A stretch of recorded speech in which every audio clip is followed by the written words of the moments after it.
Akhlaq is from the Arabic term khulukun, which means behavior, manner, ethics, or natural character. The meaning of akhlaq is referring to one's behavior, character, deeds, attitude, which cover the physical and spiritual aspect. There are three definitions of akhlaq from Muslim intellectuals. The first is, according to Ibn Miskawai, akhlaq is the position of someone's soul which encourage him to do good deeds without even planning it in the mind nor being forced to.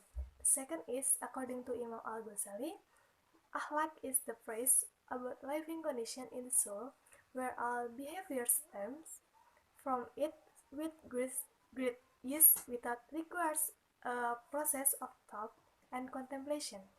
The third is, according to Ahmad Amin, akhlaq is the science that explains the meaning of good and bad to explain what should be done by some other human, stating goals that must be addressed by human in their actions and point the way to do what must be done. Allah has intended that the akhlaq or morals in Islam have different and unique characteristics. There are 7 characteristics of akhlaq. The first is argumentative morals and understandable. In fact, Islam always relies on judgments and logical arguments that can be accepted by common sense. It's mentioned in the Quran, Surah Al-Ankabut, verse 45. The second is the universal morals. It means that the prohibition for humanity applies to other race. Even Muslims and other people are the same. It mentioned in the Quran, Surah Al-Maidah, verse 8. The third is suitability to fitrah. That means creating legal restriction to protect the good of society and individual human beings themselves, which is mentioned in Surah Al-A'raf, verse 32. For the fourth, pay attention to reality. It means that the Quran commands believers to be fair to their enemies, so that hatred does not encourage them to commit moral violation. The fifth is positive morals.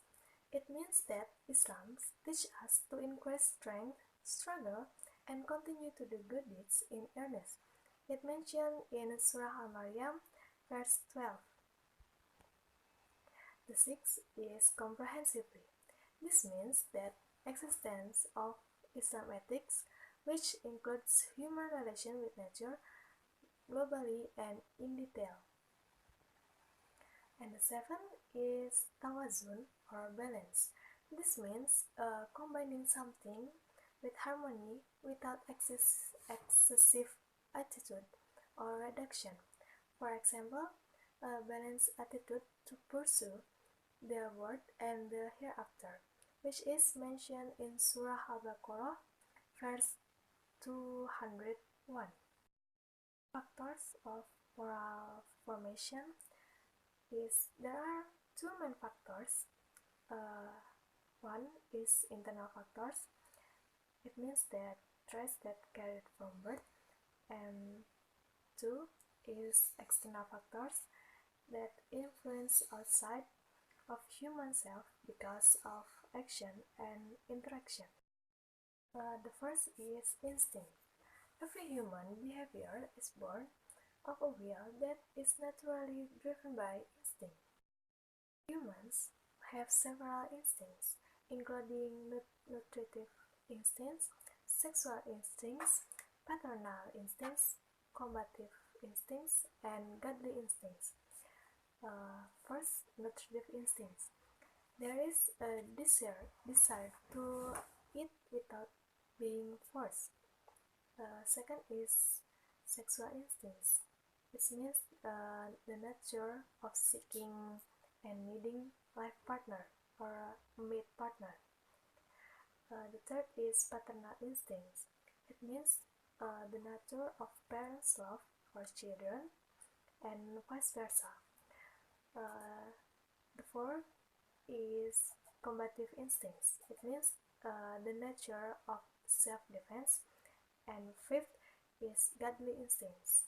It means the nature of seeking and needing God.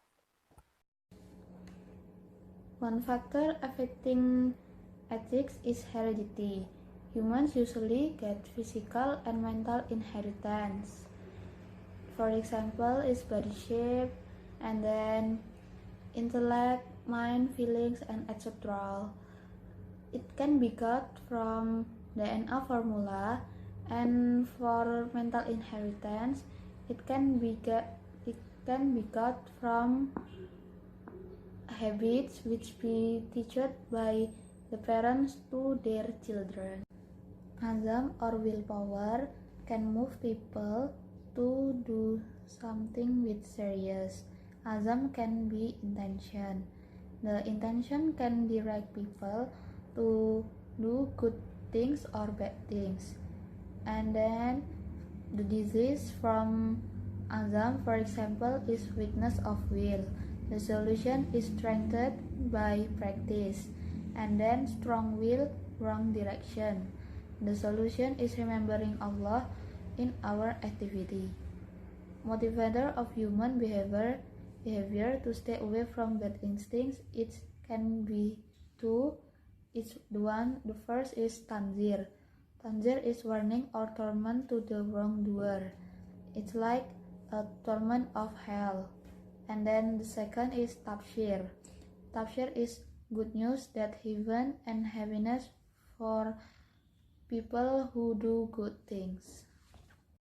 The function of the conscience is to warn of the dangers of bad behavior and try to prevent it. If people doing bad things, his or her conscience will feel so sorry. Habit. Habit is the activity that do repeatedly. Based on research, activities do repeatedly can cause subconscious reflex to carry out these activities. So, Allah instructs humans to do good things or good habit.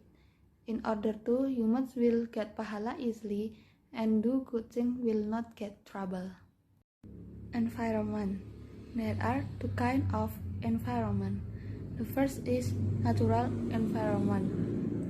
If the natural conditions are bad, that it can make an obstacle for someone to form their talents.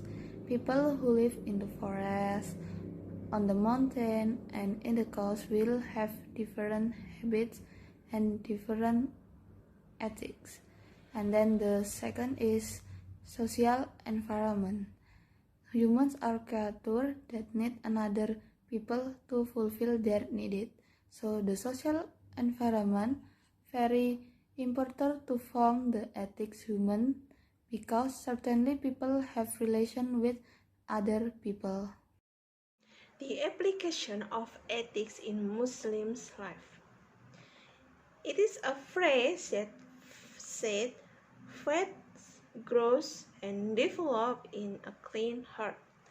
To clean our heart, we should do first spiritual step. In this step, we must do zikir in everywhere and every time because it can make us to remember to Allah subhanahu wa ta'ala in every action we do. Second step is outward step. Before we go this step, we must know what is definition of habit. Habit is an action that done repeatedly. So in this step, we have two activities we should to do. The first activity is do the good habit and leave the bad ones. If we feel hard to do, we can do it slowly but sure and do it repeat. And the second activity is keep up our good habit and maintain that. And make sure we increase our charity too. There is three ways to achieve a good akhlaq based to Al-Ghazali. The first is muhajadah, mean refrain ourselves from attention of this world. And the second is real growth, mean practice ourselves spiritually, like reading Al-Quran every day and praying every day. And the last one is bi al-tabi'ah wa al-fitrah, means that ethics or natural ethics that Allah gave is from before our birth. There is 4 ways to help everyone to get rid of bad akhlaq based on Al-Ghazali. The first is to be a student and find a spiritual guide. It means that we must find a spiritual guide, or common we say in Indonesia, a spiritual teacher.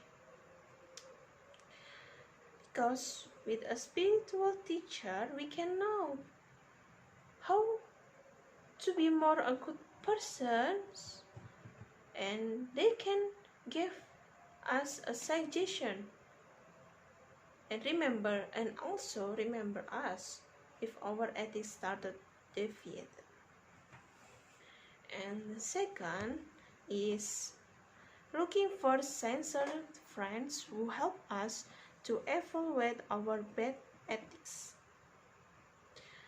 This is important because when we make a friends with a sincere friends, he will always evaluate our bad ethics and discuss how to be a better person.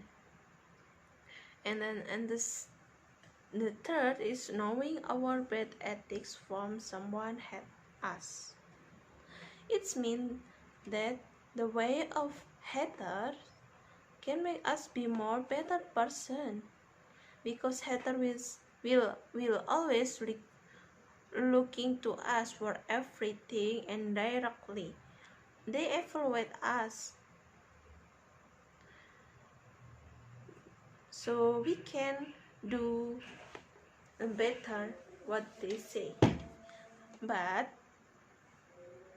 not all haters said can be evaluating.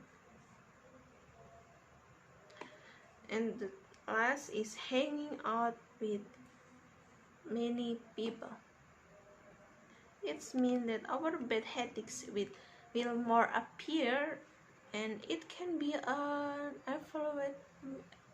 evaluation material. And the last my part is the differences of akhlaq, ethics, and moral. It's different from source and trait. First is akhlaq. Akhlaq source from Al-Quran and Al-Sunnah. But the source of ethics is mind. Meanwhile, morals from tradition. And then akhlaq we see from traits is universal and comprehensive. In ethics is theoretical, meanwhile in moral is practical.